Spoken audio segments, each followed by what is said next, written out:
Chers amis, grand plaisir pour moi évidemment d'accueillir aujourd'hui le président François Hollande. Vous savez que la tradition de l'Institut universitaire européen est d'accueillir régulièrement non seulement des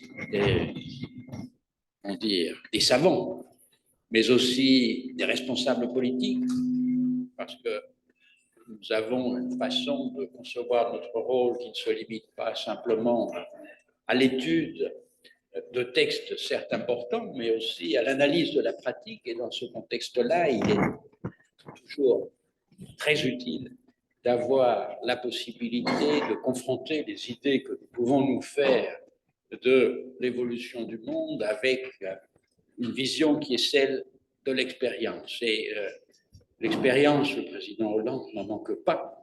Après une carrière extrêmement riche qu'il a menée aux plus hautes responsabilités dans son pays, l'école de la gouvernance transnationale qui nous accueille aujourd'hui a été créée pour, entre autres, s'intéresser au rapport entre l'agenda politique national et l'agenda international. Et dans le cadre de son mandat présidentiel, le président Hollande a eu à plus d'une reprise l'occasion d'intervenir à la soudure entre le national et l'international. Et à ce titre-là, ce sera bien sûr pour nous un privilège particulier que d'entendre ces réflexions et d'avoir l'occasion d'entamer une discussion avec lui sur les questions qu'il évoquera. Je ne veux pas vous tenir plus longtemps, mais je tenais à exprimer au nom de l'Institut, Monsieur le Président, notre gratitude pour ce voyage rapide que vous avez accepté d'entreprendre et vous dire que, bien sûr, nous espérons que cette visite n'est qu'une première visite et que nous aurons l'occasion de continuer la discussion à d'autres reprises. Et je cède maintenant la parole au professeur Papakonstantinou, directeur de l'École de la gouvernance transnationale.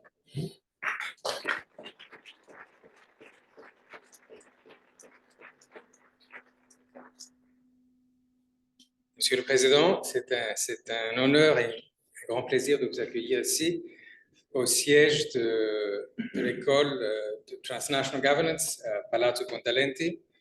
Juste quelques mots pour notre école, je vais dire ça en anglais. We are a governance school, we're a public policy school with a difference. And the difference is in this word, transnational in our title. Why transnational? Because whether we talk about climate or health or regulation of big tech or migrations or other similar topics, solutions can no longer be found within national borders. They require this look which crosses borders. And this is exactly the way we try to do things here. And also for another reasons, because transnational is not just about the policy areas that we deal with. It's also how we deal with actors. It's no longer just nation states, but it's also subnational actors. It's the business sector, it's civil society, it's the combination of all these who influence outcomes. So what we do here is we offer a master's in transnational governance. We welcome policy fellows from around the world who stay with us and deal with problems from their own countries through this transnational lens. And we do executive training where we try to train professionals coming from the public sector, the private sector, as well as civil society. And in that context, given your vast experience and long public sector, public service, we're very happy to have you here today. If I may, just to finish, a personal note. I'm Greek.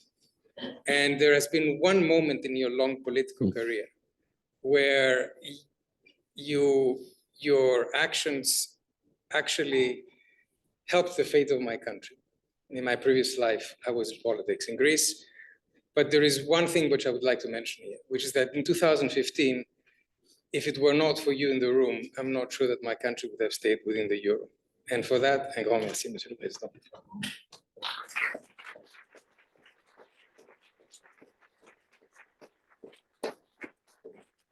A few words of how we're going to do this. I will pass it on to Professor Kalypso Nikolaidis, that all of us know. The President will speak. After that, We have a number of researchers and students who will kick off the conversation with interventions, and we'll open it up to a more generalized Q&A.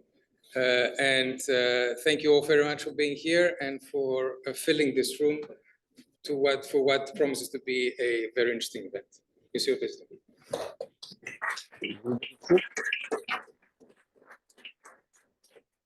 Monsieur le Président François Hollande, merci d'être avec nous. Je vous joins mes remerciements à Georges et à Renaud. Peut-être pour rajouter une chose, que vous êtes ici d'une part pour partager avec nous votre expérience, la sagesse accumulée pendant votre présidence, avant et après votre longue carrière, comme disait Georges, mais aussi parce qu'il y a un an, vous avez publié ce livre. Et je suis sûre qu'au moins la moitié des étudiants dans la salle ont lu le livre. Mais je ne m'empêche pas quand même de le conseiller très fortement. C'est un livre qui s'appelle « Bouleversement » pour comprendre la nouvelle donne mondiale, un livre qu'il y a un an prenait déjà en compte la guerre en Ukraine, mais qui nous offrait un voyage à travers la décennie précédente et les grands événements de la décennie précédente et votre implication dans ces événements, et puis ouvrait vers la deuxième partie du livre ce qu'il devrait être fait pour que notre monde devienne plus stable, plus prospère, plus juste. Et aujourd'hui, vous nous avez donc promis de nous faire un exposé de vos réflexions actuelles, mais en revenant sur certains des grands thèmes de ce livre. Et donc, merci d'être parmi nous et je vous donne la parole.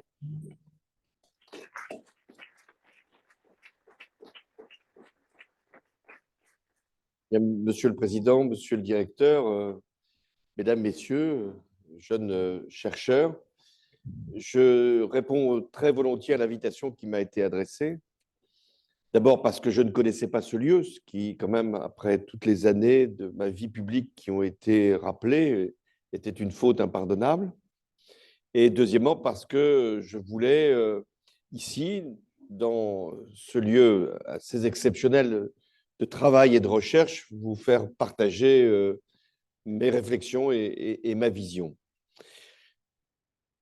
sur le monde et sur l'Europe, puisque, si je puis dire, l'une ne va pas sans l'autre. Le monde, depuis la fin de la Seconde Guerre mondiale, n'a jamais connu une situation paisible. Il y a toujours eu des crises, des conflits, des catastrophes, même des révolutions. Mais ce qui s'est produit depuis une décennie est inédit. C'est l'accumulation de ruptures qui se sont produites dans beaucoup de domaines et qui ont, d'une certaine façon, bouleversé l'échiquier mondial, mis à mal le multilatéralisme, affecté durablement les économies et surtout menacé la cohésion et même la pérennité des démocraties. C'est ça l'enjeu majeur. En effet, en 10 ans, se sont succédé une vague terroriste d'une ampleur inégalée qui a frappé notamment la France, mais pas seulement la France, et qui était portée par une organisation terroriste qui avait même occupé un espace territorial qui s'était constitué en État. Ensuite est venue une pandémie assez exceptionnelle pour arrêter l'ensemble du monde pendant quelques semaines. Et puis, toujours ce dérèglement climatique qui est venu susciter inquiétude et provoquer un certain nombre de catastrophes. Enfin, l'invasion par une puissance nucléaire, la Russie, de son voisin, l'Ukraine, a fait ressurgir l'idée qu'un conflit sur le continent, le large continent européen, était redevenu possible, avec donc les peurs qui peuvent naître d'une telle situation. Si j'ajoute à ce tableau l'irruption des réseaux sociaux qui exacerbent les passions identitaires et qui servent aux menées complotistes ou quelquefois même à des déstabilisations venues de l'extérieur, des possibilités donc d'agir, alors il ressort de cet ensemble de ruptures, de crises et de conflits un monde particulièrement déréglé et déstabilisé. Et c'est en réalité la démocratie qui doit être notre sujet. Car la démocratie, elle est à la fois menacée par l'extérieur, et notamment par la nouvelle ambition des régimes autoritaires, et elle est tourmentée à l'intérieur. Et les deux phénomènes se nourrissent l'un l'autre. La faiblesse des démocraties provoque des initiatives venant des régimes autoritaires, et la pression des régimes autoritaires met à mal les cohésions intérieures. Une redistribution des cartes s'est en effet opérée il y a 10 ans, lorsque Xi Jinping, président de la République populaire de Chine, a conçu une alliance avec Vladimir Poutine qui revenait, lui, au Kremlin après 4 ans de pause, si tant est qu'il avait fait une pause. Mais il revenait au Kremlin. Et il revenait au Kremlin avec sûrement les mêmes idées qu'il y a quelques années, mais une envie de revanche qui s'était affirmée. Et les deux dirigeants avaient à ce moment-là conçu une alliance qui était fondée sur d'abord un même regard sur l'Occident, c'est-à-dire des démocraties déclinantes, des économies vacillantes et des technologies qui n'étaient plus au point où elles pouvaient dominer le monde. Et que la Chine pouvait revendiquer à terme de devenir la première puissance économique et peut-être même scientifique du monde à l'horizon 2050, quand la Russie entendait toujours, et peut-être plus que jamais, être l'une des premières puissances militaires.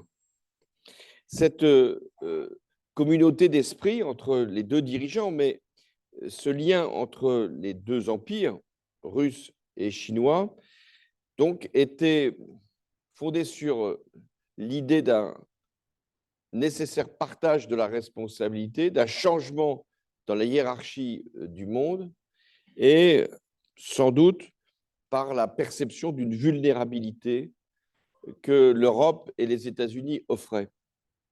Les États-Unis, parce que à partir de l'échec grave de l'intervention américaine en Irak, la volonté de Obama était, et je pouvais la comprendre, de faire un retrait par rapport à ce qu'était la responsabilité jusque-là excessive des États-Unis de vouloir se prétendre gendarme du monde.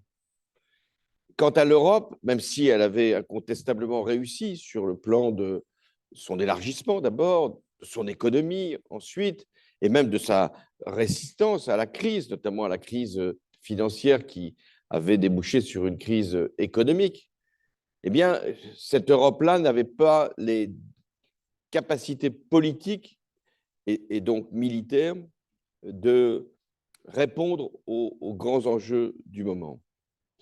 À ce moment-là, fort de ce constat, les deux dirigeants, Xi Jinping et Poutine, ont considéré qu'ils pouvaient prendre des initiatives.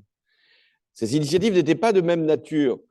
Pour le président chinois, c'était d'ouvrir la route de la soie, d'avoir une influence économique sur une large partie du monde, bien sûr sur le continent asiatique, mais aussi sur une partie du continent européen, et enfin de pénétrer l'Afrique à travers une politique d'investissement et d'organisation d'une certaine forme de dépendance de l'Afrique à l'égard des prêts que pouvait consentir la Chine.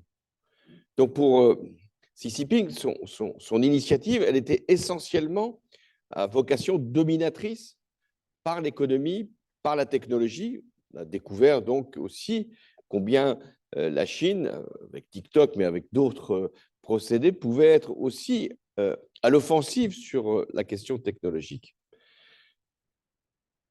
Pour la Russie, elle a pris des initiatives plus traditionnelles, celles qui pouvaient être autrefois celles de l'Union soviétique, mais qui trouvaient là d'autres formes et d'autres applications. Et son premier champ d'expérience a été la Syrie. C'est au moment où, précisément, Barack Obama a renoncé à intervenir en Syrie pour punir Bachar el-Assad d'avoir utilisé les armes chimiques, on est en août 2013, que Vladimir Poutine a compris qu'à ce moment-là, il pouvait passer à une autre étape de son influence et même de la présence de la Russie. Le soutien de Bachar el-Assad a été plus explicite et même il a prêté son aviation pour bombarder des villes entières en Syrie et même les anéantir. C'est là qu'on a vu apparaître pour la première fois le groupe Wagner qui a pu être un auxiliaire de l'action de la Russie au Moyen-Orient. Fort de cette première expérience, lorsque s'est produite la révolution de Maïdan, Vladimir Poutine a pensé qu'il était possible d'opérer non plus, ou non pas encore, une intervention militaire, mais de détacher la Crimée par des moyens de contrôle de la population et de faire intervenir par les séparatistes des moyens armés pour occuper l'est de l'Ukraine. La faiblesse de la réaction occidentale à cette époque, américaine, européenne, même si des sanctions avaient été prononcées, même si moi-même, avec Angela Merkel, nous avons veillé à ce qu'il puisse y avoir un accord, les fameux accords de Minsk. Il n'empêche, il y avait là une première modification des frontières, donc du droit international qui avait été provoquée. Ensuite, Vladimir Poutine, comme Xi Jinping, toujours dans cette alliance, on pensait qu'il fallait s'appuyer sur les partenaires qui n'étaient pas forcément des partenaires à bonne réputation, mais qui pouvaient être utiles. L'Iran, la Corée du Nord, peut-être de manière plus distante, le Venezuela. Et de faire que ces pays puissent apporter, dans certaines circonstances, des soutiens, des armes et, d'une façon générale, des contradictions dans notre système de relations internationales, à travers la prolifération nucléaire notamment. Ensuite, les deux dirigeants, compris qu'il fallait s'appuyer sur le Sud qui avait été trop négligé par les États-Unis et par l'Union européenne, malgré tous ses efforts. Sud, donc, qui voulait aussi avoir une autre organisation du monde, un autre partage de la responsabilité. Et c'est ce qui a justifié encore récemment l'élargissement des BRICS et le fait que bon nombre des pays du Sud n'ont pas véritablement condamné aussi fortement qu'il aurait été attendu l'invasion de l'Ukraine par la Russie. Et donc le Sud est devenu, pour ces régimes autoritaires, une façon aussi d'appuyer sur nos propres faiblesses et de demander une réorganisation des systèmes de décision à l'échelle internationale. Nous avons vu aussi la Russie pénétrer en Afrique, et alors même que la France avait pris des positions, à l'appel d'ailleurs des chefs d'État africains de l'Ouest, et donc du Sahel, eh bien, insensiblement, une propagande habile, une présence trop longue des forces françaises, un maintien des djihadistes et des populations qui souffraient de cette instabilité, tout ça a conduit à ce que la France quitte le Sahel et à ce que la Russie s'y installe par Wagner ou même directement. La Chine continuant, elle aussi, à avoir sa présence dans cette partie du monde. Alors, il arrive un moment où, néanmoins, même ces rapports de force peuvent être mal évalués. Et c'est ce qui s'est produit il y a 2 ans, lorsque Vladimir Poutine a décidé d'envahir l'Ukraine. Il a commis là plusieurs fautes, plusieurs erreurs d'interprétation. Il a pensé, après la débâcle américaine en Afghanistan, après la mollesse des réactions que l'on avait pu connaître de la part de l'Europe sur un certain nombre de sujets, et de division profonde dans la société ukrainienne, qu'il serait possible de faire l'opération, c'est-à-dire l'invasion. Deuxièmement, il a sous-estimé ce que serait la réaction européenne, et elle a été particulièrement heureuse parce que c'est la cohésion de l'Union européenne qui s'est là manifestée, alors même qu'il pouvait y avoir des divergences. Et enfin, il a sous-évalué ce que pouvait être la réaction américaine et surtout ce que pouvait être la volonté du peuple ukrainien de vivre libre et de vivre dans la démocratie. Mais alors, où en est-on aujourd'hui? Parce que si Vladimir Poutine a payé cher cette faute, ces erreurs, dans un premier temps, avec une défaite militaire, parce qu'il l'a finalement constaté à ses dépens, avec un relatif isolement sur la scène mondiale et avec des sanctions qui frappaient la Russie et les oligarques et son propre entourage, il joue avec le temps. La grande différence entre des régimes démocratiques et des régimes autoritaires, c'est que nous sommes contraints à aller devant le corps électoral régulièrement. Et donc, il y a une certaine précarité de la fonction présidentielle en France ou gouvernementale dans beaucoup de pays. Personne ne parle des élections qui vont avoir lieu en Russie au printemps prochain. Personne n'en parle parce que nous connaissons déjà le résultat. Et Vladimir Poutine, le premier. C'est quand même plus facile de gagner des élections quand on tue ses opposants, comme ça vient de se produire, et quand on les enferme pour qu'ils ne puissent pas être candidats.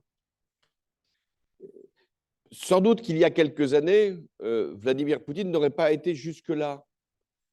Tuer un de ses opposants après une période où il a été enfermé dans des conditions abominables, ou faire disparaître un de ses obligés dans un accident d'avion dont nul n'a connu véritablement la cause, sauf Vladimir Poutine. Mais aujourd'hui, à la fois ces mensonges, ces méthodes sont devenues une de ses manières de nous impressionner. Donc il a pour lui le temps. Et là, il sait que dans l'année qui vient, il y aura sûrement, on la relève déjà, une certaine lassitude des opinions publiques européennes, compte tenu de ce que l'aide à l'Ukraine peut générer comme conséquence en termes budgétaires.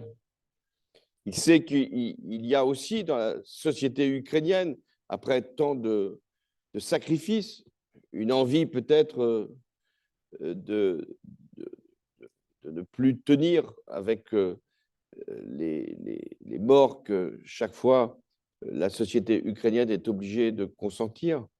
Et il sait enfin qu'il y a une élection aux États-Unis et que si Donald Trump est élu, les messages ont été passés, il n'y aura plus d'aide américaine à l'Ukraine. Et s'il n'y a plus d'aide américaine à l'Ukraine, est-ce que les Européens pourront se substituer aux États-Unis, c'est-à-dire en faire bien plus qu'ils n'en font aujourd'hui? Donc, pour Poutine, et aussi pour tous ceux qui regardent ce que Poutine peut perdre ou gagner, c'est un moment de vérité. S'il advenait que les Ukrainiens seraient obligés de consentir à une négociation qui les priverait d'une partie de leur territoire, ce serait pour beaucoup d'autres régimes autoritaires la preuve que la force peut l'emporter sur le droit. Et que donc, ailleurs au Moyen-Orient, ailleurs en Asie pour la Chine, vis-à-vis de Taïwan, ailleurs en Amérique latine, la force pourrait redevenir l'élément qui permet de conquérir ou de dominer. À l'inverse, si il y avait un soutien américain et européen qui se prolongeait, nul doute qu'à un moment, la Russie serait obligée de consentir là aussi à un retrait. Donc, ce qui se joue là est tout à fait déterminant pour l'avenir même du monde et de sa stabilité et de la paix. Arrive le conflit israélo-palestinien qui ressurgit après avoir été occulté par l'ensemble des acteurs internationaux, pays arabes comme pays européens, et avec les États-Unis qui ont pensé, notamment sous Donald Trump, qu'ils pouvaient en finir avec la question palestinienne.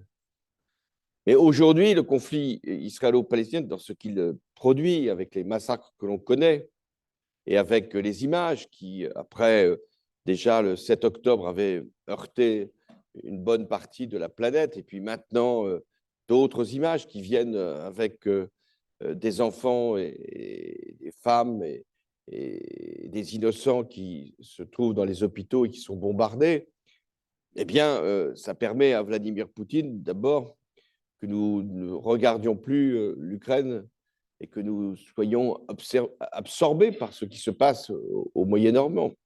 Deuxièmement, ça permet à Poutine de nous mettre en contradiction, nous, les Occidentaux. Que faisons-nous lorsqu'un conflit dure et pèse sur la stabilité d'une région, avec un risque d'embrasement qui, pour l'instant, est contenu, même si l'Iran, vous l'avez sans doute relevé, n'agit pas directement, mais utilise des proxys, Hezbollah, outils pour essayer de porter des coups sans s'engager directement. Donc tout ça favorise forcément, là aussi, le processus que les régimes autoritaires ont voulu depuis plusieurs années engager, c'est-à-dire la fin du droit international, la fin du multilatéralisme et le recours à la force. Alors les démocraties, loin d'être à l'offensive dans ce contexte, elles sont plutôt sur la défensive. Elles essayent de sauvegarder ce qui peut l'être, être à la hauteur de l'aide qu'il convient d'apporter à l'Ukraine, chercher une solution pour le conflit israélo-palestinien et faire en sorte que les pays du Sud puissent encore être confiants à l'égard de ce que nous représentons. Mais il se trouve que les démocraties, c'est la deuxième menace qu'elles subissent. Elles sont tourmentées et elles sont divisées à l'intérieur. Aux États-Unis, j'évoquais les élections qui vont venir à la fin de l'année. C'est une Amérique profondément antagoniste, deux Amériques qui se retrouvent l'une en face de l'autre. Et on le voit bien même avec les difficultés qu'a le Congrès pour voter l'aide à l'Ukraine, le Parti républicain, donc ça va au-delà de Donald Trump, qui n'est plus dans une logique de solidarité, mais dans une logique de repli et dans une logique de protectionnisme. Donc il est tout à fait à craindre, même si Biden devait être réélu, que ce serait plus difficile pour les États-Unis, à la fois d'être une société ouverte comme on l'a connue, mais aussi d'être prodigue à l'égard des aides qui peuvent être apportées à l'Union européenne pour sa propre défense. C'est toute la question de l'Alliance atlantique. Et enfin, une société qui accepterait la concurrence internationale, alors même qu'elle est travaillée par le protectionnisme. En Europe, la question migratoire, à la suite de toutes ces crises d'ailleurs, s'est imposée. Et les populistes, d'où qu'ils soient, ont tous saisi la peur de l'invasion, la peur de la disparition, la crispation identitaire comme vecteur de leur propre propagande. Et ils y ajoutent maintenant une autre dimension pour leur pénétration dans des électorats qui jusqu'à présent leur étaient interdits, c'est la contestation des contraintes écologiques. Même si les populistes ont fini à admettre qu'il y avait bien un réchauffement climatique, ils contestent le fait que ça puisse être des mesures qui puissent entraver la liberté, entraver la production, entraver la circulation, la mobilité. Donc les populistes ont deux arguments qu'on verra d'ailleurs dans la campagne des élections européennes. C'est à la fois de mettre des barrières pour que l'immigration puisse être contenue et deuxièmement, de lever progressivement les dispositions les plus contraignantes en matière d'écologie. Ça a commencé notamment dans les mouvements que les agriculteurs ont menés dans pratiquement tous les pays européens et qui, en France, par exemple, ce mouvement s'est traduit par la suspension des procédés phytosanitaires qui, jusque-là, avaient été acceptés par cette profession. Aux Pays-Bas, il y a eu des élections il y a quelque temps où c'est justement sur ces deux sujets-là que le populiste a pu l'emporter. L'Europe est également tentée, face à toutes ces ruptures qui sont intervenues depuis maintenant 10 ans, à se replier aussi, à s'enfermer aussi, et à faire en sorte que la nation, l'État-nation, redevienne le cadre de la décision publique, et donc de mettre en cause les possibles intégrations européennes. Ces mouvements, on les trouve aussi d'une façon atténuée en Asie ou en Amérique latine. En Asie, parce que la peur de la Chine s'est emparée de beaucoup de pays qui aujourd'hui cherchent un système d'alliance pour contrarier cette influence. Et puis en Amérique latine, où c'est la question du narcotrafic qui est devenue la question majeure sur le plan politique.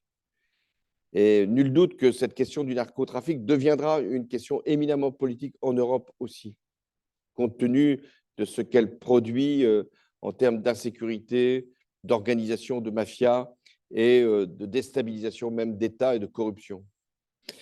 Alors, quelles sont les réponses? Et je vais aller plus vite. On va toujours plus vite sur les réponses que sur les constats. La première réponse, c'est que l'Europe devra faire le choix de se défendre, de s'organiser pour sa propre sécurité, quoi qu'il se passe à l'extérieur, quoi qu'il se décide aux États-Unis.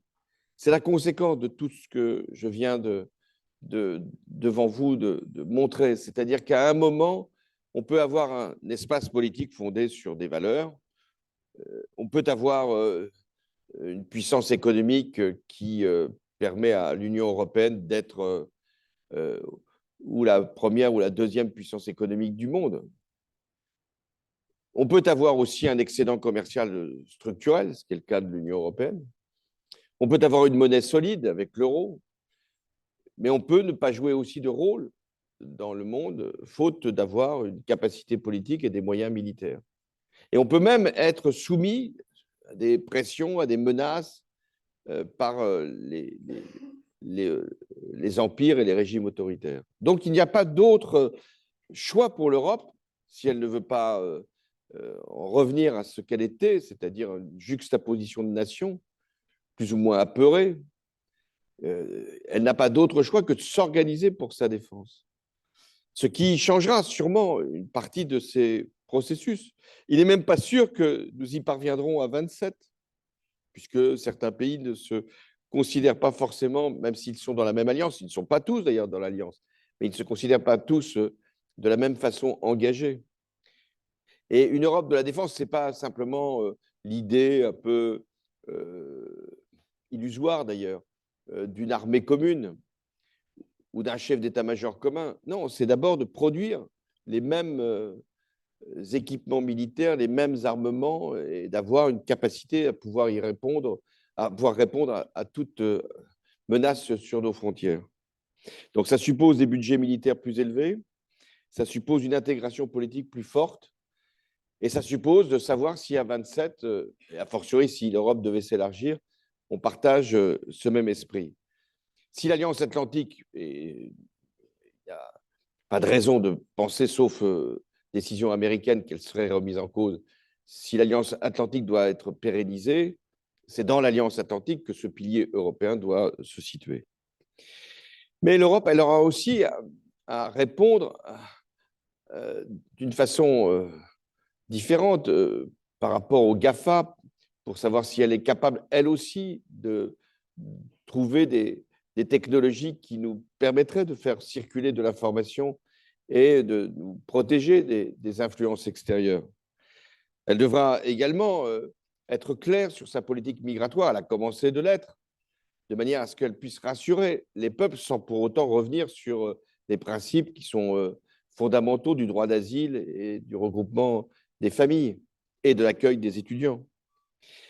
Ensuite, la deuxième réponse, c'est de penser à un nouveau multilatéralisme. Le système onusien, il est paralysé et il restera durablement paralysé. Tant que le Conseil de sécurité est conçu comme il l'a été au lendemain de la Seconde Guerre mondiale, c'est-à-dire qu'avec un droit de veto et 5 membres permanents et une impossible réforme de ce système-là, même sur le conflit israélo-palestinien, qui relève en premier du système onusien, eh bien, on voit bien qu'il y a une impasse. Alors, sûrement faudra-t-il reconstruire le multilatéralisme politique d'une façon différente, avec des unions régionales, avec peut-être des systèmes de coopération ou de codécision, avec notamment les pays du Sud. Mais nous en sommes là. En revanche, le multilatéralisme sur les biens essentiels, lui, il peut continuer, voire même il peut s'affirmer davantage. Pour avoir moi-même présidé la COP 21 qui avait fait l'accord de Paris sur le climat, j'en ai été convaincu. C'est-à-dire que malgré tout ce qui nous divise, malgré tous les conflits que l'on peut identifier sur la planète, la planète nous est commune. Et donc, on arrive quand même, et la dernière COP l'a prouvé, celle qui s'est tenue à Dubaï, c'est qu'on arrive quand même à faire progresser un certain nombre d'engagements communs ou de valeurs communes sur les biens essentiels. Il y a eu un traité sur la haute mer aussi qui a permis là aussi de rassembler des pays qui, sur bien des points, sont en totale discordance. Donc, je crois encore à la possibilité d'un multilatéralisme sur la santé, sur le climat, sur les grands biens communs en matière d'environnement et sur aussi la mobilité, les transports. Enfin, il y a cette contradiction finalement d'un monde qui est en train de se déchirer, de se fragmenter, de se polariser aussi, et d'une planète qui a conscience de sa propre limite et de sa propre fin. Et ça traverse tous les peuples, quels que soient les régimes.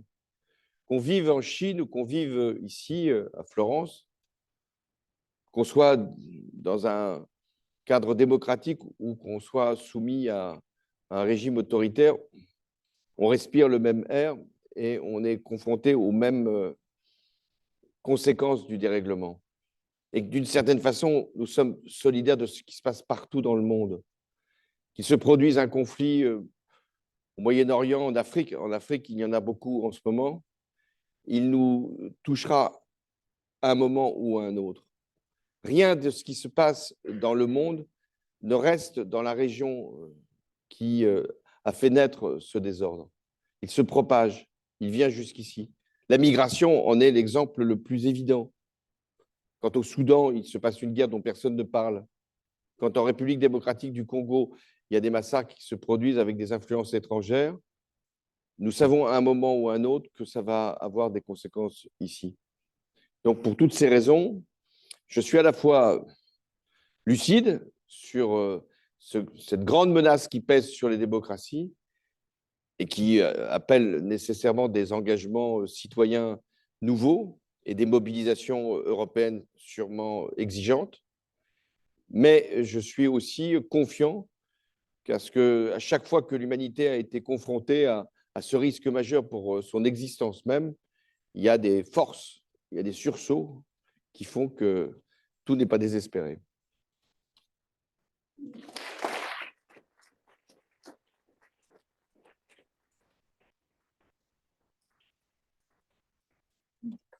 Merci, Monsieur le Président, pour ce tour d'horizon dans le temps et dans l'espace qui finit sur une note d'espoir. Et peut-être pas pour rien, puisque nous sommes ici avec les nouvelles générations, avec nos étudiants en master et en doctorat, qui finalement représentent cet espoir.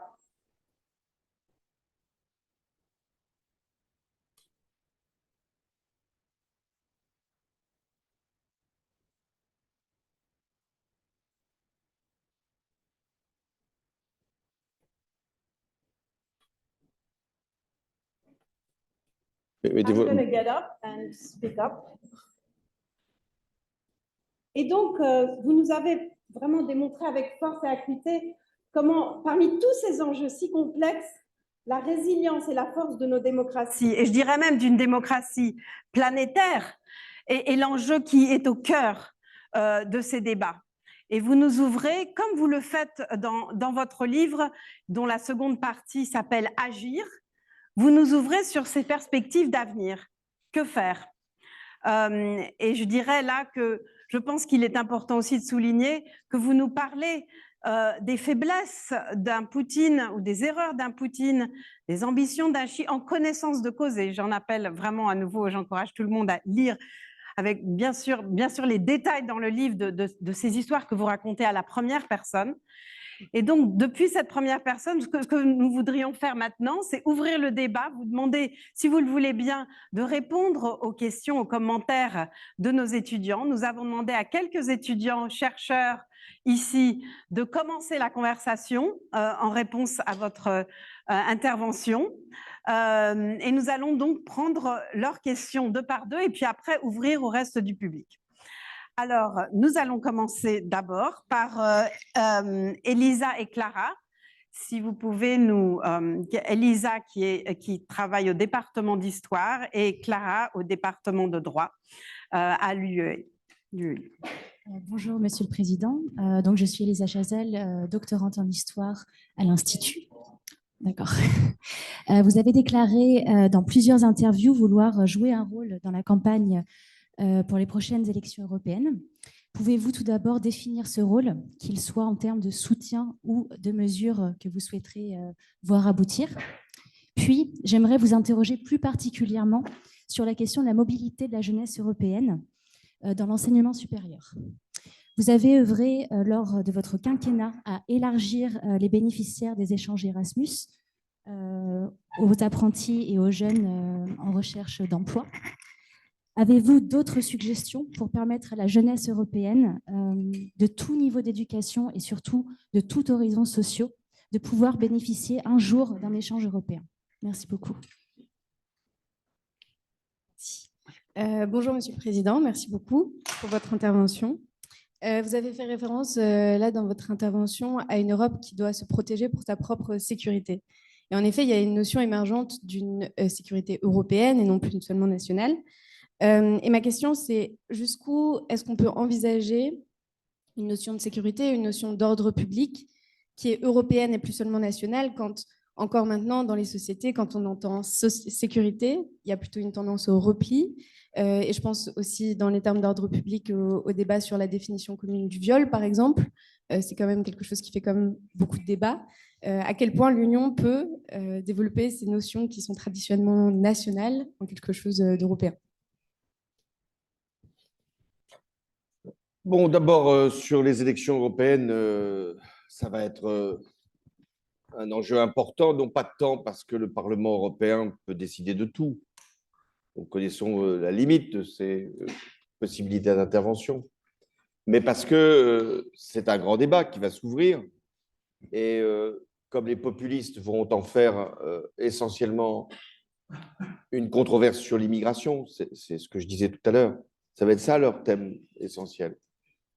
L'accusation, il y a encore quelques années, à l'égard de l'Europe, elle était sur les contraintes qu'elle posait, et notamment sur le plan de la monnaie, sur le plan des critères budgétaires. Et avec, de la part des populistes d'extrême droite, le plus souvent, quelquefois d'extrême gauche, c'était l'idée qu'il fallait sortir de cette Europe-là. Mais heureusement, les Britanniques nous ont sauvés. faut les remercier, les Britanniques, parce qu'ils ont démontré que c'était mieux d'être dedans que dehors. Nous, les Français, on a avec les Britanniques une longue histoire. Tantôt, on les préfère dedans, tantôt, on les préfère dehors. Mais là, c'est eux qui ont décidé de faire la démonstration à tous les autres que dehors, c'était plus difficile. Plus difficile de garder l'Irlande du Nord, plus difficile d'empêcher peut-être les Écossais de se donner une vocation européenne, et surtout plus difficile économiquement, puisque le Royaume-Uni est rentré en récession. Et si ça permet en plus aux travaillistes de gagner les élections, donc finalement, ça aurait été une bonne chose, le Brexit. Même s'il n'est pas du tout certain, et même le plus probable est que les travaillistes n'auront pas à vouloir revenir dans l'Union européenne avant longtemps. Donc, les populistes, maintenant, ils ne sont pas du tout, aucun populiste, où qu'il soit, est dans l'idée qu'il faut demander de sortir de l'Union européenne ou de la zone euro. Mais l'attaque qu'ils vont porter à l'égard de l'Union européenne, c'est sa faiblesse, son incapacité à pouvoir renvoyer les demandeurs d'asile ou à pouvoir limiter la présence d'un certain nombre d'étrangers en situation régulière ou irrégulière. Ça va être ça leur sujet principal. Il ne s'agit pas d'écarter le débat sur la nécessité d'avoir des règles communes. D'ailleurs, il faut même justifier. C'est au niveau européen que ça peut être le plus efficace, une politique migratoire. Comment fait-on pour accueillir sur les pays qui sont ceux qui vont être les premiers à rencontrer des migrants? Comment fait-on pour les répartir à l'échelle de l'Union européenne? C'est beaucoup plus efficace de le faire à un niveau européen que de le faire à un niveau national, quand on voit les difficultés entre la France et l'Italie pour régler cette question-là. Bon, alors, puisque ça va être ça leur thème, il faut y répondre et montrer que c'est plus d'Europe qui peut être plus efficace pour la question migratoire, avec l'humanité nécessaire et le respect des règles aussi indispensable. Mais je pense que pour les élections européennes, moi, je pense, même si ce n'est pas si simple, de dire aux Européens, la vraie protection, la vraie, c'est celle qui vous met en face d'un danger que vous pouvez conjurer. Et donc, toutes les coordinations en matière de défense seront les bienvenues. Et là aussi, ça a changé. Il y a quelques années, quand la France, j'étais donc celui qui s'exprimait en son nom, disait il faut faire une Europe de la défense, les Allemands, les Polonais nous disaient écoutez, non, nous ne pouvons pas imaginer une Europe de la défense, ça serait nous mettre en contradiction avec notre lien atlantique, avec la relation que nous avons avec les Américains. Sauf que maintenant, c'est Donald Trump lui-même qui vient dire aux Européens qu'est-ce que vous allez faire si nous ne sommes plus là. Donc, ça va favoriser. Mais enfin, quand on est social-démocrate ou socialiste, ce n'est pas facile de faire une campagne sur la défense, hein, ou dire voilà, c'est formidable, on va dépenser plus pour l'armée, on va fabriquer davantage d'armes. Bon, donc il faut donner une autre perspective. Et c'est là que la question de la démocratie et de l'écologie peuvent être posées. Il faut que l'Europe soit plus exigeante en matière de démocratie. Moi, ce qui me frappe toujours, c'est quand il y a des pays européens qui ne respectent pas la démocratie, que l'on soit aussi timide à leur égard. La manière avec laquelle Orban est traité dans le Conseil européen me paraît être une manière qui n'est pas la bonne. Moi, j'ai entendu Orban plusieurs fois, lorsqu'il y a eu l'afflux des réfugiés, quand Merkel, qui avait quand même fait beaucoup pour les pays d'Europe de l'Est, quand elle a vu qu'il y avait des réfugiés qui venaient en grand nombre, s'est retournée vers les pays de Visegrad, comme on dit. Il leur a dit combien vous en prenez, vous, des réfugiés? Et Orban lui a répondu aucun. Et encore moins s'ils sont musulmans. Ça donne une bonne impression quand même de l'Europe. C'est bien d'être avec des partenaires comme cela.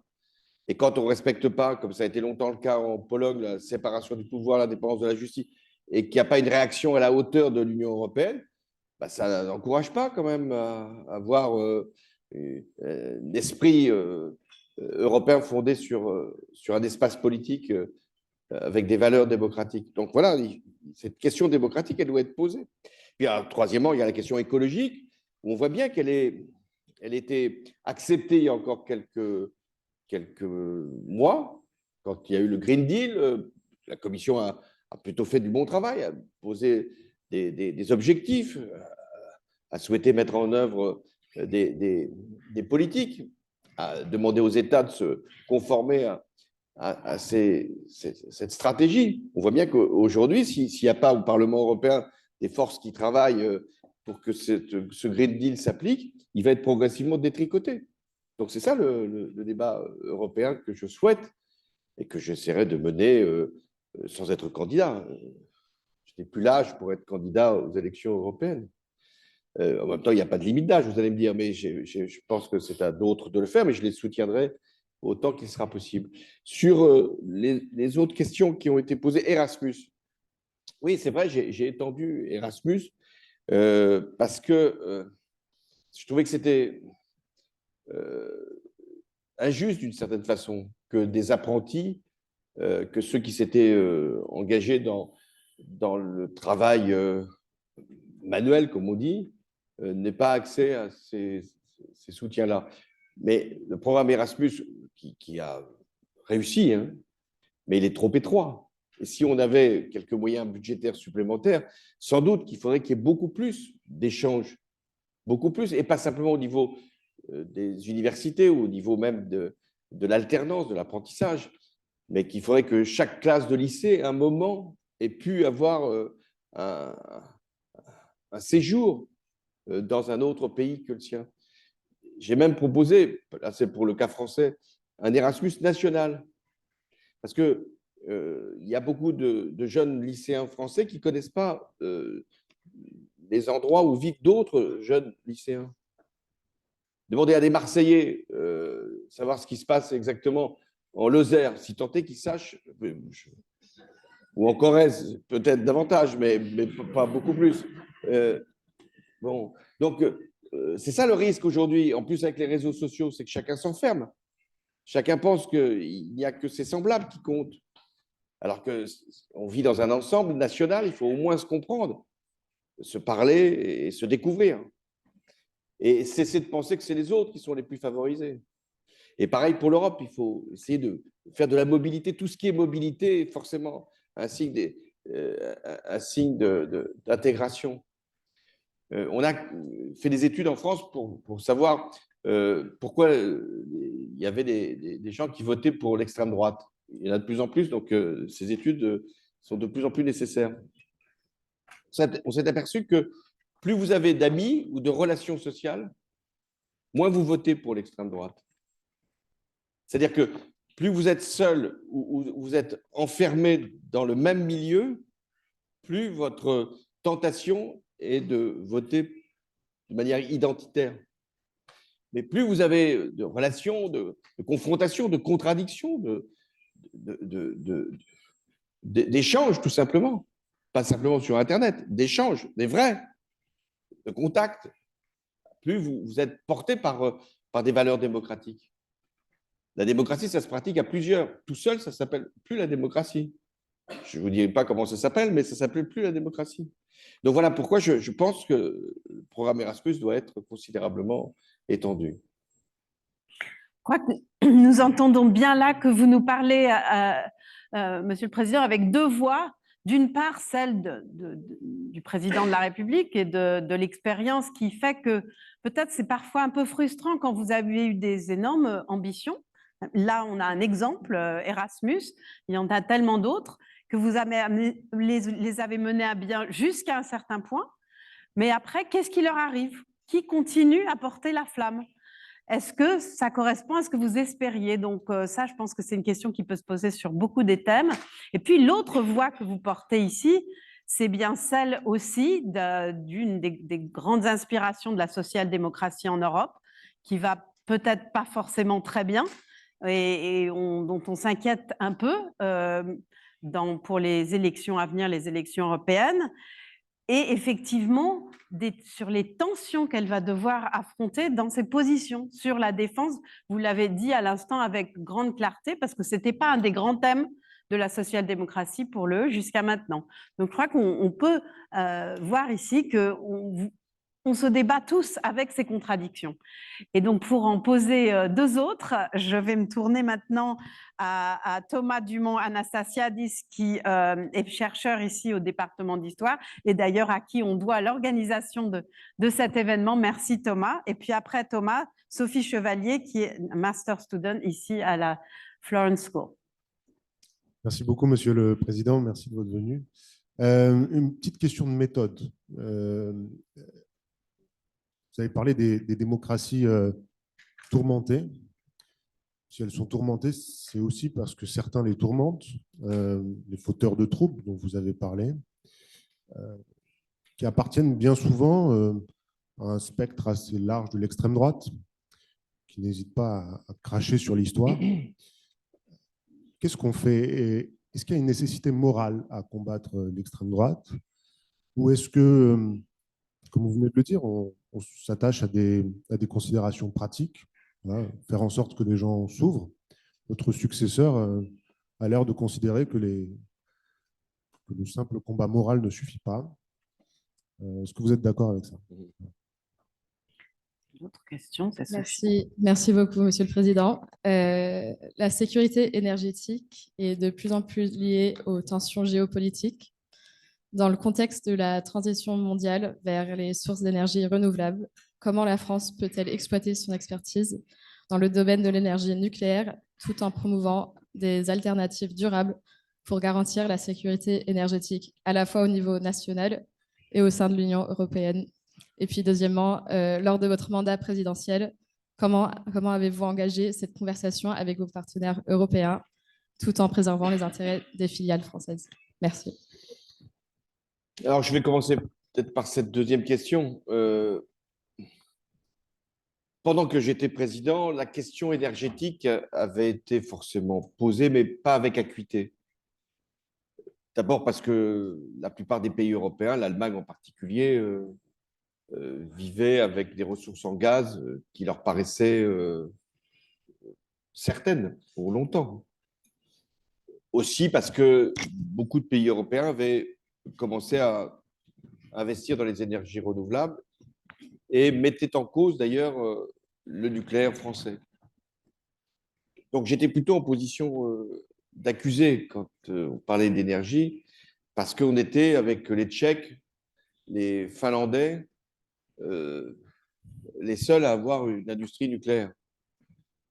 Et il y avait eu, vous vous souvenez de ça, même si beaucoup, vous étiez très jeunes, il y avait eu Fukushima, donc l'idée qu'il fallait sortir du nucléaire. Mme Merkel avait pris une décision qui avait surpris d'ailleurs par sa brutalité, ce qui n'était pas du tout le genre de Mme Merkel. Et d'un seul coup, elle avait dit, bon, on va sortir du nucléaire. Les Belges avaient fait le même choix. Donc, voilà, ce n'était pas forcément le sujet principal. Et quand il venait, c'était essentiellement pour des raisons de sécurité liées à la présence du nucléaire. Il se trouve qu'arrive l'invasion de l'Ukraine et la question du gaz qui devient une question majeure. Et c'est l'Allemagne qui est obligée de faire une transition très difficile, puisque nous ne pouvons plus avoir du gaz venant de la Russie, ayant certes du renouvelable, mais pas suffisamment pour assurer son autonomie énergétique. Donc, aujourd'hui, plutôt que de chercher que chaque pays ait la même structure de son bilan énergétique, mieux vaut avoir des objectifs qui sont ceux de la décarbonation. Et c'est pour ça que je pense, ça n'a pas été facile, que l'Union européenne, que la Commission européenne a eu raison de fixer des objectifs et de dire, maintenant, chaque pays, vous devez atteindre vos objectifs en termes de décarbonation. Pour la France, son retard étant dans le renouvelable, le nucléaire a pris beaucoup de temps pour être relancé, et ce n'est pas sûr que ce soit avec des prix qui seront compétitifs. Mais enfin, en tout cas, il y a maintenant, la décision a été prise de relancer le nucléaire, de prolonger les centrales et peut-être même de trouver des nouveaux réacteurs. Mais la France gardera donc une présence du nucléaire importante, ce qui ne doit pas l'empêcher d'aller plus vite sur le renouvelable. Aujourd'hui, les énergies renouvelables sont les moins chères en termes de production. Et il faut se débarrasser plus vite des énergies fossiles et du gaz. Mais vous avez vu, il y a déjà maintenant des revendications en Allemagne notamment sur le véhicule électrique pour différer le passage à l'électrique compte tenu des conséquences que ça a sur l'industrie. Donc ça sera aussi un enjeu. Il faut que tout le monde respecte les dates qui sont prévues. Sinon, les consommateurs ne pourront pas faire leur choix. S'ils pensent qu'en gardant leur vieille voiture au diesel et qu'ils ne seront jamais contraints d'en changer pour de l'électrique, bah, on va continuer à être hors des objectifs que nous avons fixés. Alors ensuite, si je peux faire cette transition par rapport à la lutte contre l'extrémisme, sans doute que dénoncer simplement sur le plan moral l'extrême droite ne suffit pas et est de moins en moins efficace. C'est d'autant moins efficace que l'extrême droite, vous avez quelques exemples pas loin, l'extrême droite se banalise et cherche à remplacer la droite. C'est ce qui se produit en France. L'extrême droite a pris la place de la droite en tenant un discours plus dur, mais sans avoir à souffrir de positions qui la rendaient incompatible avec le modèle républicain. C'est sans doute une apparence, mais c'est sûrement ce qui a fait son succès. Donc, on ne peut pas lutter contre l'extrême droite simplement avec des arguments moraux, mais si on oublie la morale, on a perdu. C'est-à-dire, si on utilise les mots, les formules, les thèmes de l'extrême droite, c'est forcément au bénéfice de l'extrême droite. Si on ne parle que d'immigration, d'insécurité, d'autorité, même si ces sujets doivent être traités forcément, mais si on ne parle avec des formules pas très différentes sur le plan sémantique, alors on légitime le vote d'extrême droite. D'autant que l'extrême droite ne veut plus s'appeler extrême droite et que l'extrême droite, ça a été toute l'habileté en France de Madame Le Pen, ça a été aussi de prendre des thèmes sociaux, c'est-à-dire de ne pas se limiter simplement à la peur de l'immigration, mais aussi de défendre de manière parfois démagogique, mais de défendre les acquis sociaux de façon à ne pas justement tomber dans la dénonciation qui pouvait être la nôtre d'une politique qui serait dure à l'égard des plus faibles. Ce que répond l'extrême droite, c'est qu'il ne veut pas s'attaquer aux plus faibles des Français, ils veulent s'attaquer aux étrangers. Ce n'est pas la même chose. Mais voilà, il faut que les plus faibles des Français comprennent que c'est l'étape suivante après les étrangers. Mais ça suppose de faire de la politique. Mais pour relier les deux questions, est-ce que la plus grande menace sur la transition énergétique verte n'est pas justement l'extrême droite et sa sobriété triste et tous ces thèmes qui vont être très, très porteurs pendant les élections? Oui. Le thème majeur, pas seulement de l'extrême droite, il y a une partie de la droite, c'est de dire il faut repousser l'écologie punitive. Il faut que l'écologie ne soit pas une douleur, une contrainte. Ça peut s'entendre. Mais dire qu'on ne veut pas d'écologie punitive, c'est qu'en fait, on veut punir l'écologie. C'est qu'on ne veut pas faire d'écologie. L'écologie, c'est forcément de changer des modes de consommation, des modes de production, des modes de circulation, de mobilité. Alors, pour permettre que les plus fragiles, les plus modestes, les plus soumis justement à ces exigences de mobilité ou de production puissent accepter, il faut des systèmes de redistribution. Donc, c'est là la différence, heureusement, entre la gauche et la droite. C'est-à-dire que la droite dit, ben non, on ne va pas vous contraindre parce qu'il faut quand même que l'écologie ne vous nuise pas dans vos modes de production agricole, dans vos systèmes de fabrication industrielle ou dans l'utilisation de votre voiture. Bon, bah, finalement, on ne fait plus d'écologie. Ou de dire, bah, si, on va aller jusque-là, mais on va vous soutenir, vous accompagner, permettre une redistribution sociale qui vous permettra d'assumer ces choix-là. Alors, merci beaucoup. Je vais Merci. me retourner vers nos deux derniers volontaires, qui sont tous les deux des étudiants en master à notre école ici de Florence, Lorenzo Diaz Picasso et Rajib Das.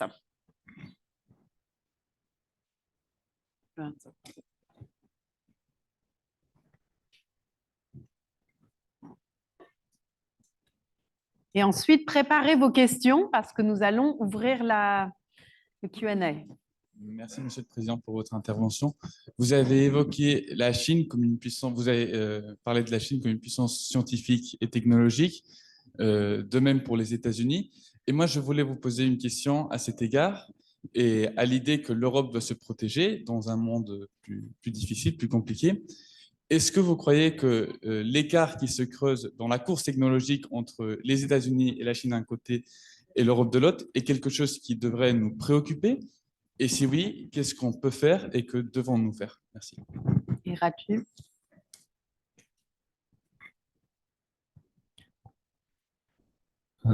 Thank you for joining us. I hope you are enjoying the beautiful city of Florence. Actually, my question will be related to South Asia and, of course, the Western influence in South Asia. What we have experienced from my country, Bangladesh, is what we understand by Western influence is mainly what we get from the USA. We don't have any particular different perception from the European perspective, very particularly maybe France or those countries.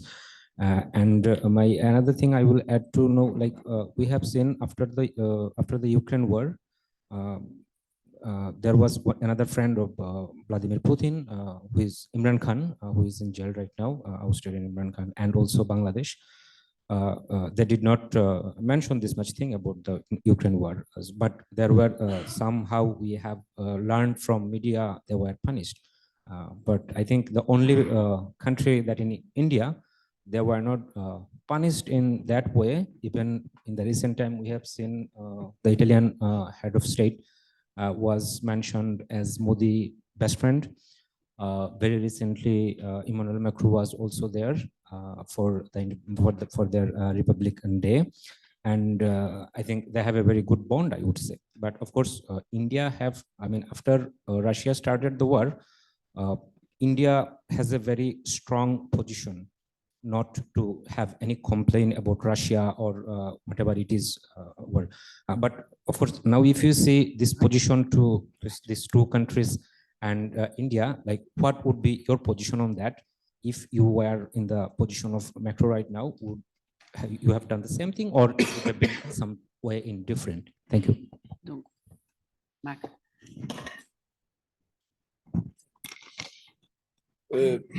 Sur le caractère scientifique de la Chine, je n'ai pas de doute. Elle a fait un investissement très important depuis des années. Elle n'est plus du tout dans l'imitation, la reproduction, elle est dans l'innovation. Et on a vu sur un certain nombre de productions, y compris sur le spatial, sur l'Internet, sur les technologies, y compris automobiles, la Chine est parfois en avance. Mais la Chine, elle a des contraintes, c'est-à-dire qu'elle peut développer son économie, y compris ses innovations, que dans le cadre d'une économie mondiale ouverte. C'est-à-dire qu'elle a besoin, pour produire, d'exporter, et elle a besoin donc d'avoir aussi en importation des matériaux, des technologies et même des échanges scientifiques. Ce qui fait que la Chine, c'est la différence avec la Russie. La Russie peut vivre en autarcie, ça fait des années qu'ils vivent en autarcie, les Russes. Depuis 1917, on ne peut pas dire qu'ils soient rentrés dans l'échange. Donc, c'est pour ça que Poutine arrive à tenir, malgré une croissance qui est plus faible, malgré une inflation qui est plus forte, malgré des privations, malgré des sanctions, il arrive à tenir parce qu'il y a une espèce de résignation russe. L'économie de la Russie, c'est 10 fois moins en production que l'économie chinoise. Alors qu'en revanche, la Chine, elle est plus vulnérable s'il y avait des sanctions, s'il y a du protectionnisme, s'il y a des mobilités qui ne sont plus possibles. Et on voit bien que la Chine connaît en ce moment un tassement de sa croissance, une montée du chômage, notamment du chômage des jeunes, et sûrement des conflits à l'intérieur du système, qui fait que quelquefois, il y a des ministres qui disparaissent et qu'on ne voit plus.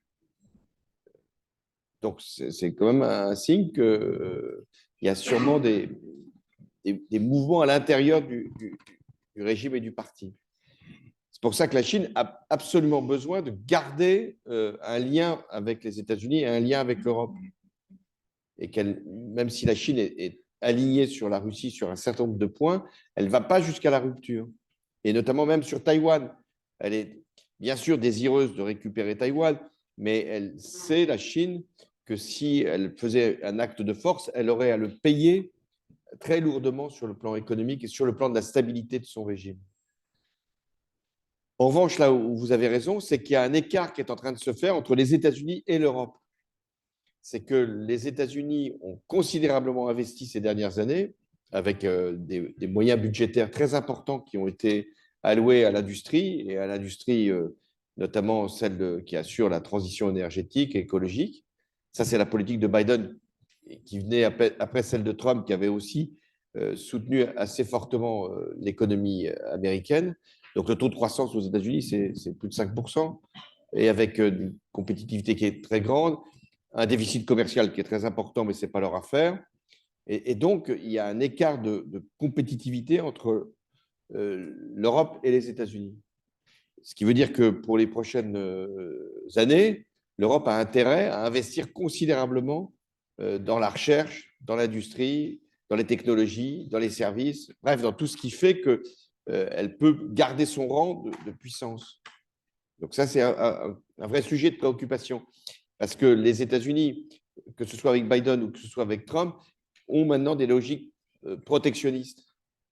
Ils vont essayer de se protéger encore davantage avec une économie qui, en plus, dispose d'énergie peu chère, puisqu'il y a encore des énergies fossiles en grand nombre aux États-Unis. Voilà pourquoi l'Europe, elle n'a pas intérêt à rester dans une position d'attente, parce que la Chine continue d'être ce qu'elle est, et les États-Unis, là, ne sont pas en déclin, ils sont en dynamique. Alors, c'est un paradoxe aussi, quand même, sur le plan politique. Biden, je le dis souvent, est sûrement le meilleur président des États-Unis depuis longtemps. Il a obtenu les meilleurs résultats économiques qu'il soit possible de dégager. Et pourtant, il n'est pas sûr d'être élu. Alors que traditionnellement, on disait que quand une économie est forte, prospère, c'est bon pour le président. Et quand il y a du chômage, de la crise, généralement, ça induit que le président sortant sera battu. Eh bien, ce n'est pas ce qui se passe aux États-Unis. Mais ce n'est pas ce qui se passe non plus en Europe. Le débat est moins sur l'économie que sur les questions d'identité maintenant. Bien sûr que l'inflation crée des désordres, des colères, des frustrations et des inégalités. Mais les thèmes sont moins économiques que sur les questions d'identité, de peur et de repli. C'est pour ça que le débat politique doit revenir autant qu'il est possible sur l'économie, sur qu'est-ce qu'on veut faire comme nation, comme Europe, pour faire la transition écologique, pour réussir les industries d'avenir. Il faut remettre de la confiance. Sinon, sur les thèmes identitaires, on est toujours dans l'idée qu'on va être envahi, qu'on va disparaître, que c'est ce que fait Trump tous les jours. Trump il fait une campagne sur la race blanche, en fait. Si vous voulez que nous restions des Américains comme nous avons toujours été, il faut voter pour les républicains. Donc, plus on met le débat sur le social, sur l'économie, sur les inégalités, sur les questions de sciences, de recherche, d'université, d'école, plus on peut donner de la profondeur et donc de la vision. Et sur l'Inde? Alors, sur l'Inde, moi j'ai connu Modi, il accède au pouvoir, et l'Inde, c'était forcément un partenaire pour la France. D'abord parce qu'il nous achetait des avions, ensuite parce que sur l'économie renouvelable, enfin sur l'énergie renouvelable, l'Inde voulait être, notamment sur le solaire, en pointe. Et parce que l'Inde est quand même le pays le plus peuplé du monde, une économie qui se développe rapidement et un partenaire possible, puisque l'Inde a quand même un conflit avec la Chine, certes est lié à la Russie, mais est une démocratie.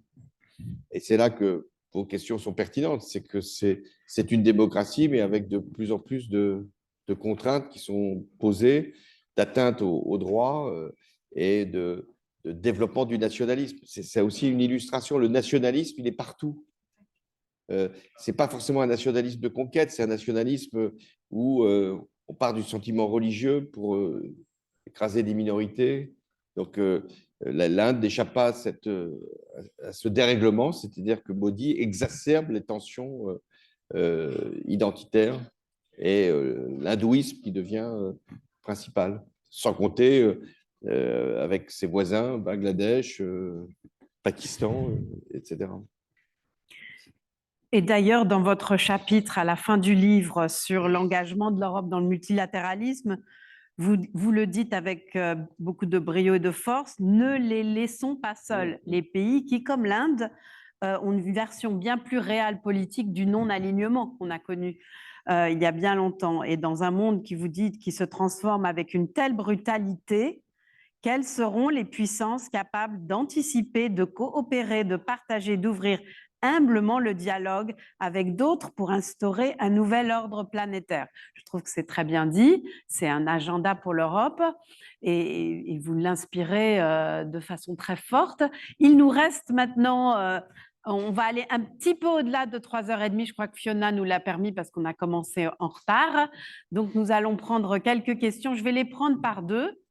J'en ai aussi de ce côté, je regarde les étudiants, voilà, oulala, il y a beaucoup de mains, donc on va les prendre par trois. Trois ou quatre, donc, oui. Voilà, ça ne vous dérange pas, on va en prendre une série, comme ça vous pourrez vous reposer un petit peu, allez-y, merci. Merci, nous sommes très contents de vous avoir ici à Florence beaucoup de fois. Si vous pouvez donner votre nom. Mon nom c'est Spini et mon prénom c'est Valdo. Et, un sujet qui est sur lequel on discute beaucoup en Italie. L'Union européenne a été gouvernée par ce qu'on appelle la majorité Ursula. Et il semble qu'en Italie, un sujet sur lequel on parle beaucoup, c'est de surmonter ou d'échanger ces majorités Ursula. Quelle est votre perspective et quel est votre commentaire sur cela? Renaud, prendre le micro. Moi, je voudrais vous demander de prolonger votre propos sur l'Europe de la défense, puisque poser la question de ce que peut faire l'Europe dans ce domaine-là, c'est aussi poser la question de ce qu'elle pourrait faire dans le domaine nucléaire en la matière. Et on a eu, il y a 2 ans, des ouvertures intéressantes du président Macron en disant « il faudra qu'on en parle », ce qui n'engageait pas à grand-chose parce qu'à l'époque, ça n'intéressait pas grand monde de l'autre côté du Rhin. Et maintenant, en Allemagne, on voit très bien que les choses ont changé. Donc, vous qui avez eu en quelque sorte les doigts près des boutons qui commandent la force de frappe, comment voyez-vous l'évolution possible dans ce domaine? Encore. Après, maintenant 2 femmes, gender balance. Ah, il y a une. Ok, là, et après là. Bonjour, moi je suis Gisèle Bernard du département d'histoire et je voulais poser une question sur quelque chose que vous avez mentionné, l'impérialisme, et vous avez utilisé ce mot pour parler de la Russie et de la Chine, mais pas pour parler de l'Europe. Et il y a quand même tout un passé impérialiste et colonial qui est encore très tangible. Vous-même, vous avez parlé de pénétrer l'Afrique. Pour quelqu'un comme moi qui étudie l'impérialisme et l'histoire des sexualités, c'est du vocabulaire très 19e siècle, si je peux me permettre. Et donc, je voulais demander comment vous envisagez, vous avez parlé du besoin pour l'Europe de rétablir une relation de confiance avec les pays que vous appelez les pays du Sud, et comment c'est possible de faire ça, de surmonter ce passé colonial et impérial. Et là, devant. Bonjour Monsieur le Président, merci pour votre intervention. Je suis une étudiante en master. Ton nom? Rosalie, enchantée. Et vous avez mentionné le fait que la Chine peut-être n'oserait pas envahir Taïwan en tout cas à ce moment-là, par peur des répercussions des États-Unis et de peut-être l'Union européenne. Moi, je voulais vous poser une question par rapport à ça. Est-ce que vous pensez que l'Union européenne a une capacité de dissuasion envers la Chine? Est-ce que l'Union européenne peut dissuader la Chine d'envahir Taïwan? Et si oui, comment? Voilà, merci beaucoup. Voilà, vaste programme. À vous. L'enjeu d'une élection au Parlement européen, c'est d'avoir une majorité, comme pour tout Parlement.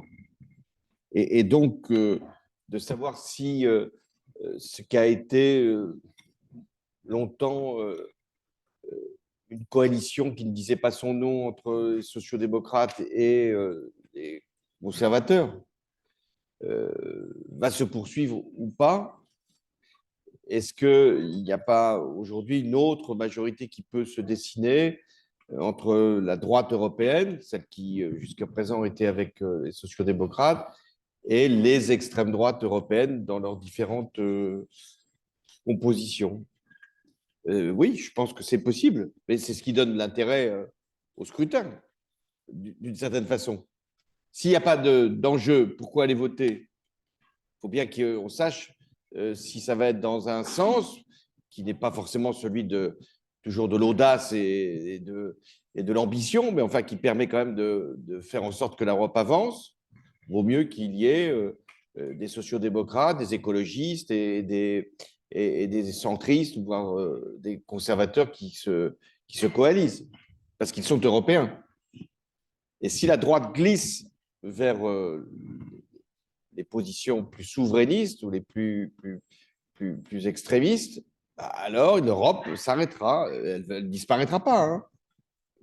Comme je vous l'ai dit, les populistes n'ont pas envie de sortir de l'Europe, ils ont envie qu'elle s'arrête. Elle restera ce qu'elle est, avec moins d'intégration, moins de politiques nouvelles, aussi bien sur la défense que sur l'écologie, et se limitera à faire en sorte que l'immigration sera le sujet des contrôles des frontières principal. Donc, je pense que c'est un bon débat politique, plutôt que de dire on voudrait qu'il y ait un peu plus de sociodémocrates, un peu plus de conservateurs. C'est quand même mieux de dire quelle coalition on veut former. D'ailleurs, ça sera pour la droite une des difficultés, puisqu'elle sera interrogée. On dit, mais vous voulez aller avec qui et faire quoi au niveau de l'Union européenne? Donc, je ne me plains pas que cette question soit maintenant posée plus clairement qu'elle l'était jusqu'à présent, compte tenu de ce qu'on sait déjà, c'est que les extrêmes droites ou les droites populistes ou les droites souverainistes seront sans doute plus influentes que par le passé. La deuxième question sur le nucléaire, c'est la question la plus difficile, la plus délicate. Pourquoi? Jusqu'à présent, il était implicite ou explicite, ça dépendait des moments, que s'il devait y avoir une attaque contre l'Europe, en l'occurrence autrefois par l'Union soviétique, aujourd'hui par la Russie ou par toute autre puissance nucléaire, c'était les États-Unis qui assuraient la dissuasion, c'est-à-dire empêcher que précisément cette attaque puisse se faire, ou éventuellement le recours à l'arme nucléaire si l'arme nucléaire avait été utilisée même de manière tactique sur un point du territoire européen. Sauf que maintenant, si les États-Unis doivent se retirer avec une possible élection de Trump d'une alliance qui crée une automaticité dans la réplique, quel peut être le système de défense européen? Est-ce que ça uniquement concerne des armes classiques?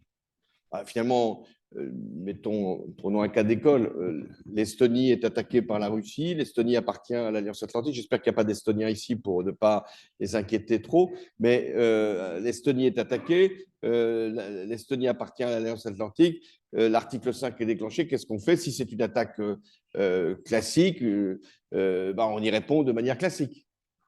Si il devait y avoir une attaque en profondeur sur le territoire européen, qu'est-ce que ferait la France? Puisqu'il y a le seul pays européen qui détient l'arme atomique, c'est la France.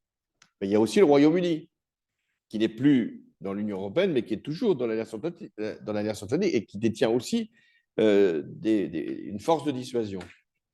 Donc, dans un système de défense européenne, c'est le paradoxe, c'est qu'on a besoin de faire revenir le Royaume-Uni dans ce système de défense.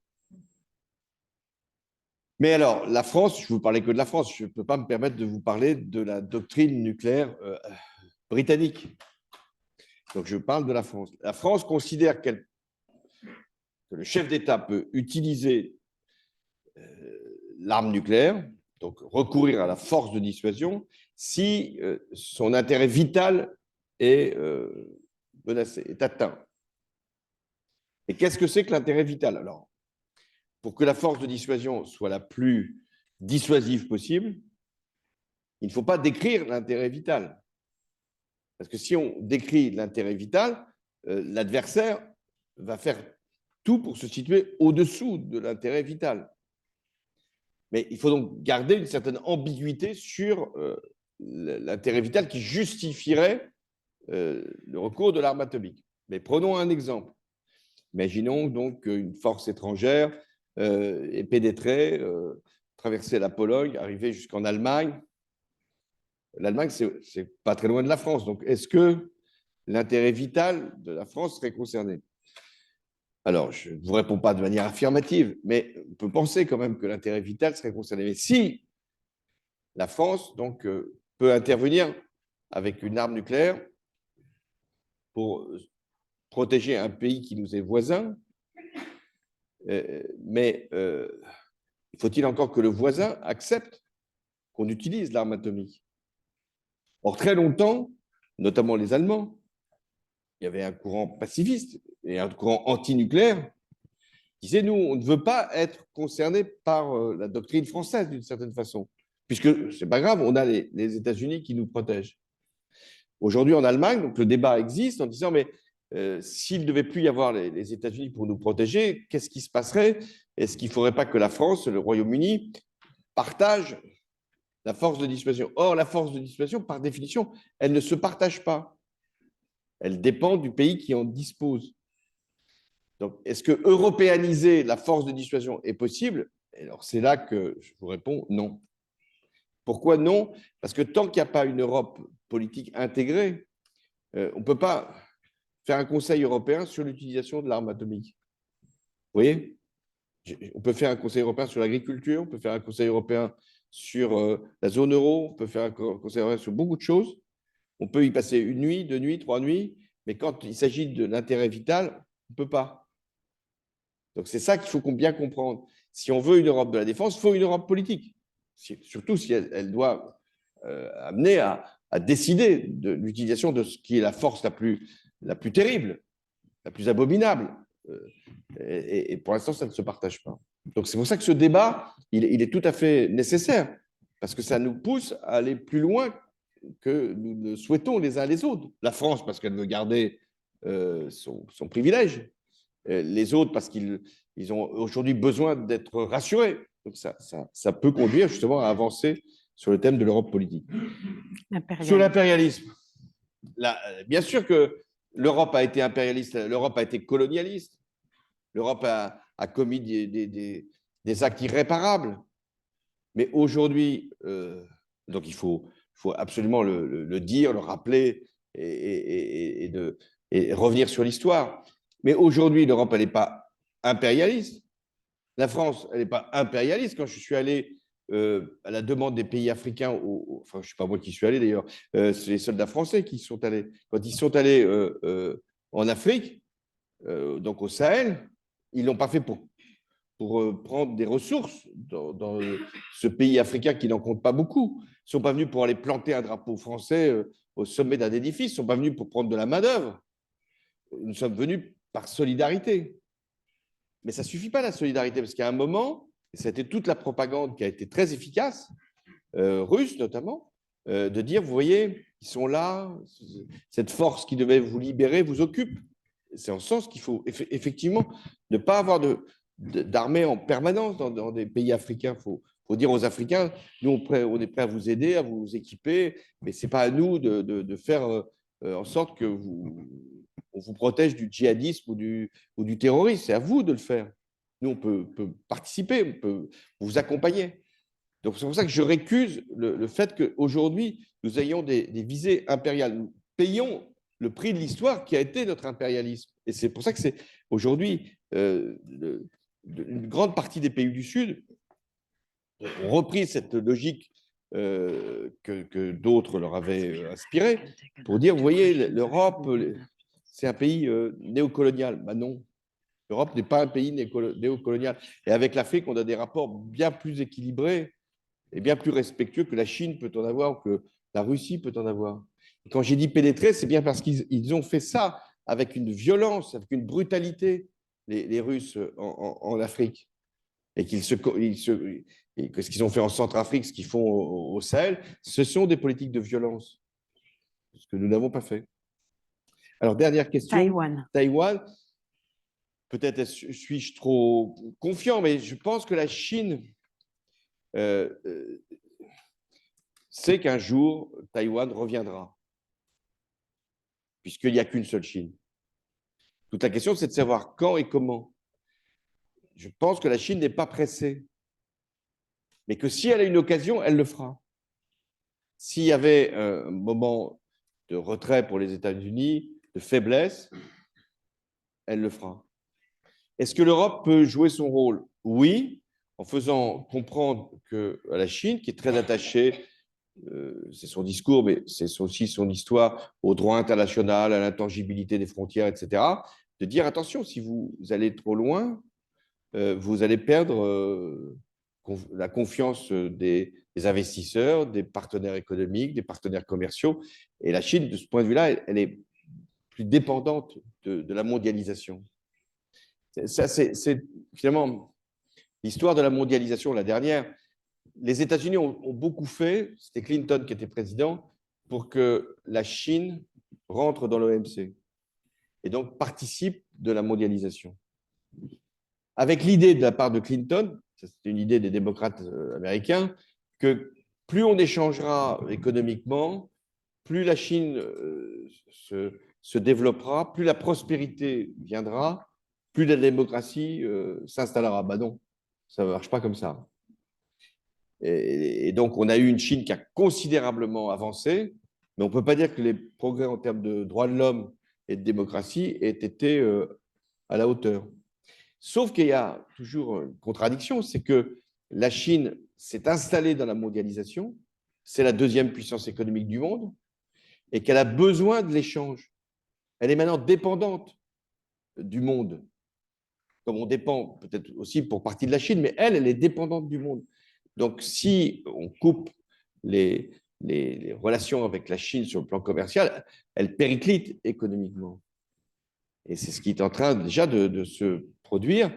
La crise sanitaire a été un premier coup, la baisse de la croissance un second, les difficultés commerciales un troisième. Donc, c'est pour ça que la Chine, à mon avis, pour l'instant, est un peu sur l'attente de reculoir. Est-ce qu'on peut abuser de votre patience en prenant encore deux questions, mais très rapides, pour ne pas être trop au-delà du temps? Je crois que j'avais une main là. Je regarde aussi de ce côté-là, parce que je vous ai un peu laissé tomber. Là-bas, vous êtes loin, donc d'accord.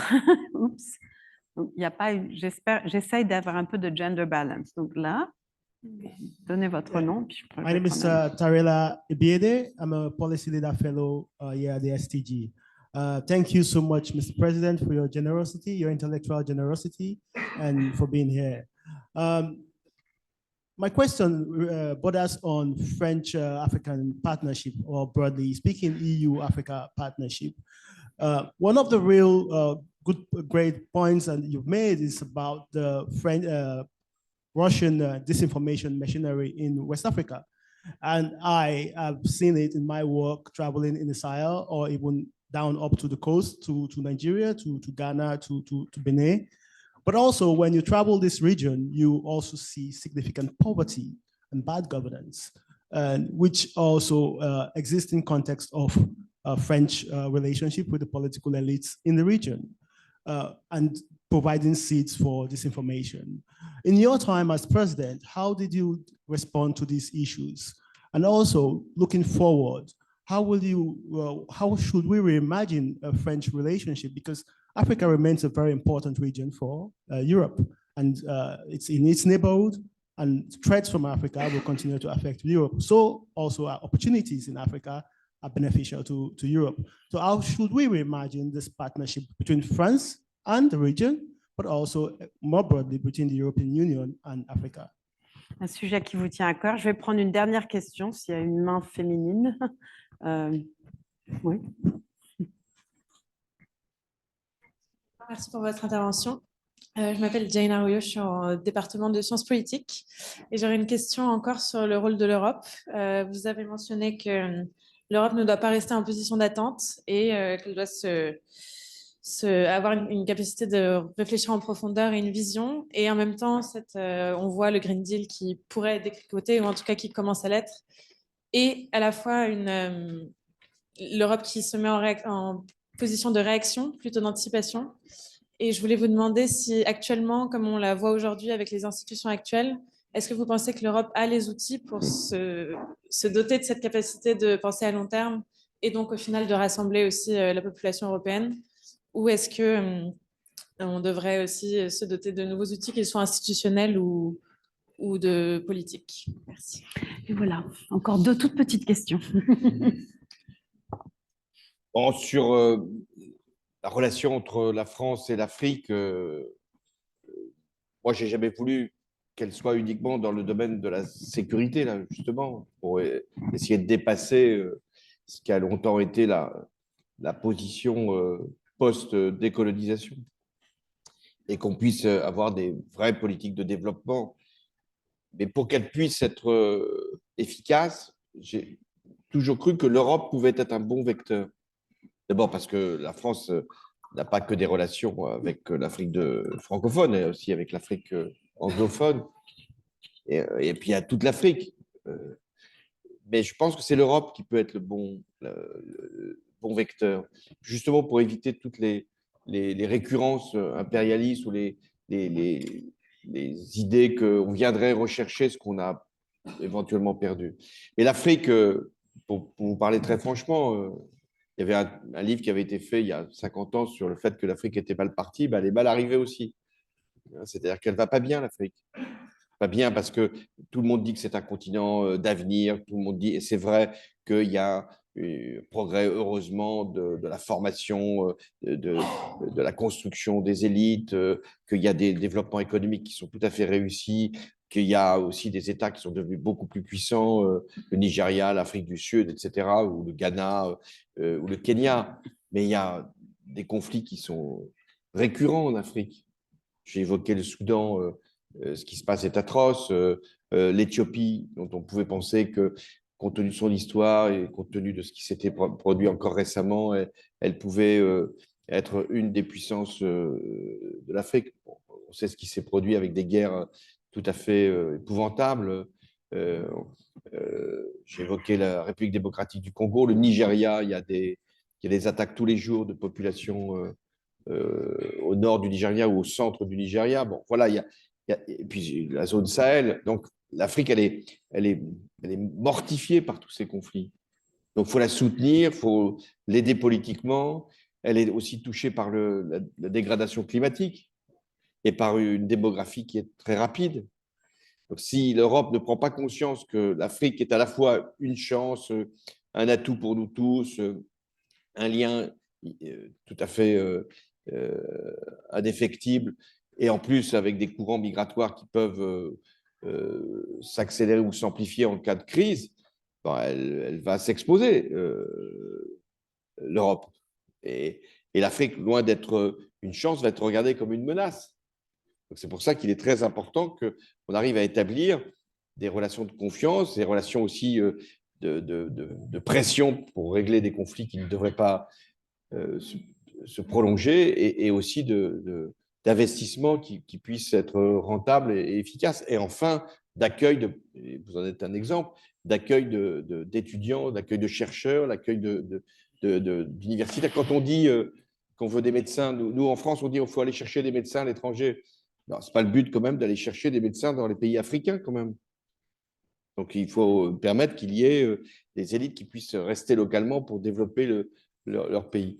Voilà ce que je peux vous dire sur l'Afrique, parce que c'est un sujet qui qui vient régulièrement, mais maintenant qui alimente aussi les fantasmes et les peurs. Parce que les courants migratoires vont s'amplifier si nous ne faisons rien et les crises vont se prolonger. Alors, sur les institutions, bien sûr que ça c'est vrai. Nous évoquions ce matin le traité constitutionnel européen. Moi-même, j'avais donc, il y a eu un référendum en France appelé à voter oui pour le traité constitutionnel européen. Et qu'est-ce qu'il prévoyait sur le plan institutionnel? De faire qu'il y ait un président du Conseil européen. Bon, finalement, le référendum n'a pas abouti, mais on a fait un traité qui a dit la même chose, le traité de Lisbonne. Et quand je suis arrivé au Conseil européen, j'ai compris qu'on avait fait tout ça pour avoir un président du Conseil européen dont le rôle est quand même très, très minime. Je ne veux pas être désagréable pour l'actuel, qui a d'ailleurs voulu partir, mais il y a quelque chose qui ne va pas. Tout ensemble démocratique veut être incarné. Alors, l'incarnation peut être le président du Parlement européen, peut être la présidence de la Commission européenne, peut être… enfin, il ne peut pas y en avoir 3 ou 4. Et on a même maintenu la présidence tournante, comme ça, pour tout le monde. Mais non, ce n'est pas comme ça que ça… Et on a un haut représentant pour la politique de sécurité étrangère commune.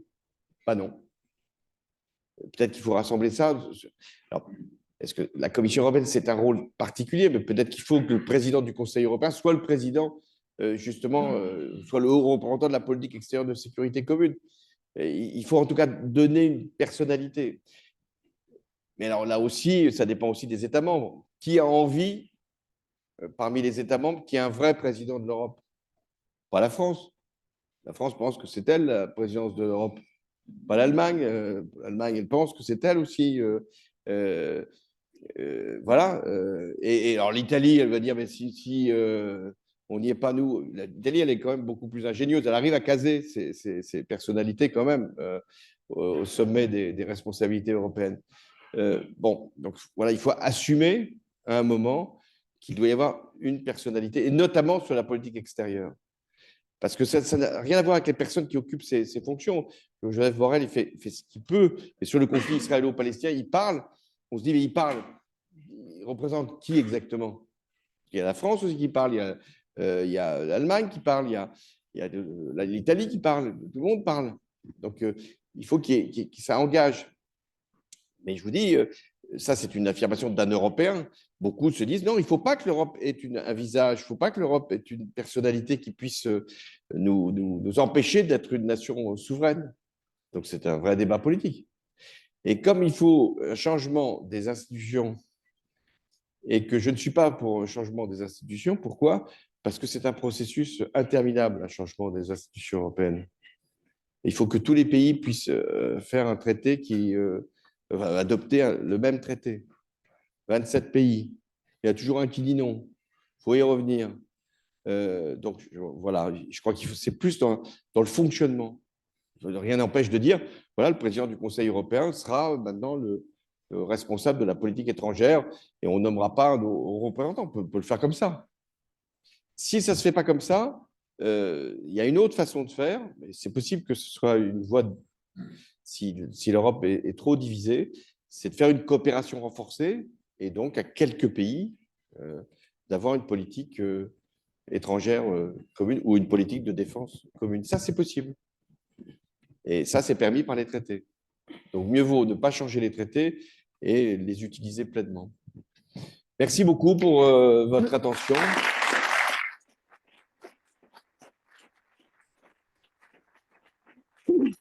Monsieur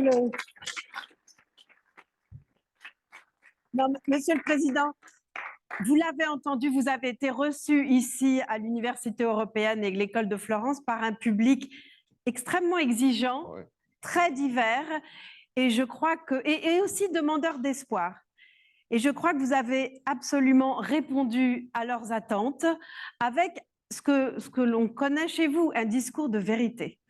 Et pour ce discours de vérité, pour ces lueurs d'espoir, pour cette analyse pointue, je demande à nouveau à tous au public de vous remercier et de vous souhaiter de revenir ici très, très bientôt.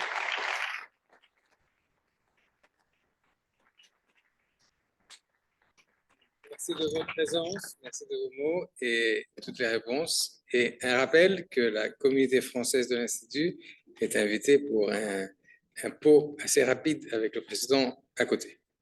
Donc voilà, merci encore une fois pour être ici. You have 5 minutes.